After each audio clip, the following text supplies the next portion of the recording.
Salut, c'est Sonia Mdiapa, troisième vidéo maintenant sur le pardon dans la famille. Les deux vidéos, les précédentes, je parlais des problèmes qu'il y avait entre les enfants et les parents. Et les enfants, quand je disais enfants, je parlais de nous qui avons déjà quitté la maison familiale. Là maintenant, je vais parler des enfants qui sont encore avec papa et maman, nos petits frères, nos petites sœurs. C'est à vous que cette vidéo-là est destinée. Donc, en fait, quel est le grand point? Les grands points, en fait, c'est quoi? Comment honorer papa et maman quand on est toujours sur le même toit et puis bon, on a des problèmes entre eux, on a des incompréhensions. Comment honorer papa et maman quand ça ne va pas, nous sommes seuls, il n'y a pas la même ambiance, il n'y a pas les grands frères, il n'y a pas les grandes sœurs. Et puis bon, on ne sait pas ce qu'on va faire, on a envie d'insulter aussi, on a envie de répondre aussi. Comment faire pour honorer les parents? Je vais parler des actions que vous devez poser d'abord, que je pense que vous devez poser, parce que tout cela, c'est mon opinion en fait, ce sont mes idées. Je suis une grande sœur, nous sommes 5 dans la famille, je suis la grande sœur, donc j'ai quitté la première, la maison familiale, et j'ai laissé derrière moi quoi, 4 autres petits frères et sœurs. Bon, voilà ce que je dis toujours à mes propres petits frères et propres petites sœurs, mes frères et sœurs biologiques. Je leur dis toujours, d'abord, il faut que vous vous focalisez sur vos études. Parce que ça sera la première pièce, ça sera le premier point sur lequel les parents peuvent vous attaquer s'il y a un problème. Non. Si par exemple vous ne restez pas tranquille, si vous faites des bêtises et tout ça, ils vont dire d'abord, mais tu as vu, tu ne fais pas quelque chose à l'école, mais tu n'es pas tu n'es pas... Et ça ne va pas vous permettre d'avoir une bonne impression devant les parents. Et puis ils vont toujours continuer aussi à vous fatiguer. Donc il faut être un peu dans, même si vous êtes fâché, même si vous voulez avoir votre propre chez vous, même si vous voulez déjà quitter actuellement même les parents parce que vous êtes fatigué des claquages, vous voulez votre indépendance et tout ça, vous devez savoir quelque chose. La vie là, on va mollo, petit à petit, on va progressivement.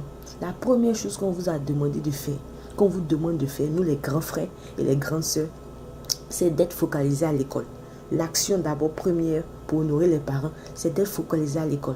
Parce qu'il va gaspiller, le père va gaspiller son argent, la mère va gaspiller son argent pour vous envoyer à l'école. Même si vous avez des problèmes émotionnels ou personnels, il ne faut pas faire l'amalgame des choses. On ne mélange pas tout. On vous paye les études, on vous nourrit, on vous blanchit. Vous avez un toit, on vous demande simplement de partir à l'école. Donc c'est la première action que vous devez suivre, que vous devez respecter pour honorer les parents. Pour honorer les parents. Maintenant, en parlant du comportement. Vous savez, même si vous êtes fâché et même s'il y a des problèmes entre vous et les parents, il faut savoir une chose. Il faut savoir une chose. Il faut un peu de respect. Il faut un peu de reconnaissance. Parce que vous, comme je dis, il pourvoit à vos besoins financièrement. Donc même si du genre, il y a beaucoup de problèmes, même si le papa ou bien la maman, comme on le dit, exagère, et puis vous n'arrivez même plus à vous comprendre et ça vous fatigue et tout ça, vous devez savoir une chose. Financièrement, vous n'êtes pas encore indépendant. Donc il y a certaines attitudes que vous devez avoir, même si ça fait mal, pour que vous ayez moins de problèmes et moins de stress. Donc pour cela, vous devez être reconnaissant d'abord. On vous nourrit, c'est gratuit. On vous donne un toit, c'est gratuit. On vous donne quoi? On vous donne une éducation, on paye votre école, on paye tout pour vous, c'est gratuit. Donc pour cette transition dans laquelle vous êtes, même si ça vous fatigue, vous devez être reconnaissant. Mais il y a certaines choses dans la bouche, on ne dit pas.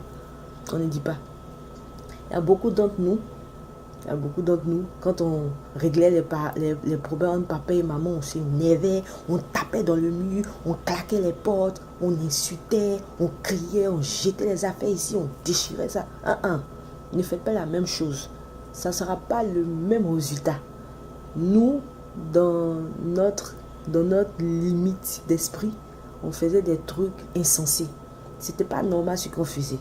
Maintenant, on reconnaît ça parce que nous sommes sortis les premiers ou les premières. Nous sommes sortis de la maison familiale. On reconnaît que c'était pas bien. Mais vous êtes seuls. Ne faites pas, les parents vont vouloir serrer sur vous. Ils vont dire, mais rien. Avec ce genre de comportement, je ne peux pas envoyer l'enfant à l'étranger. Avec ce genre de comportement, il n'y a pas de truc, il n'y a pas d'espoir.